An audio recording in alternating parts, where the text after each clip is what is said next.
D'abord, moi, ce que j'aurais envie de dire, c'est qu'à la plateforme, on est forcément témoin d'une dynamique. On sait que la région Pays de la Loire, que cette terre est une terre attractive, de manière générale. On sait que Nantes, notamment, est une ville très attractive, qui attire de plus en plus les professionnels du cinéma, qui arrivent régulièrement ici. On sait aussi qu'il y a de plus en plus de tournages qui sont accueillis. Après, moi, je dirais que la région est une terre de cinéma, principalement, peut-être, pour ce qui est des festivals, par exemple. On est une vraie terre de festivals, ça c'est assez indéniable, entre Premier Plan, Les Trois Continents, Summer Camp, Reflet du cinéma, le Festival de La Roche-sur-Yon, évidemment, enfin voilà.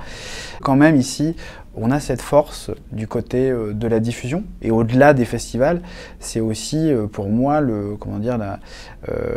la force et la puissance des salles de cinéma. On a aussi des salles de cinéma en Pays de la Loire que je trouve particulièrement intéressantes. Actuellement, la région des Pays de la Loire est dotée d'un fonds d'aide à hauteur de 1,6 million d'euros, mais la région a annoncé un renforcement prochain en fait, de ce fonds d'aide, ce qui montre bien aussi qu'il y a une volonté, en tout cas, d'augmenter son action en faveur du cinéma et de l'audiovisuel, avec l'ambition de s'aligner à la hauteur du fonds breton, c'est-à-dire à hauteur de 3 millions d'euros.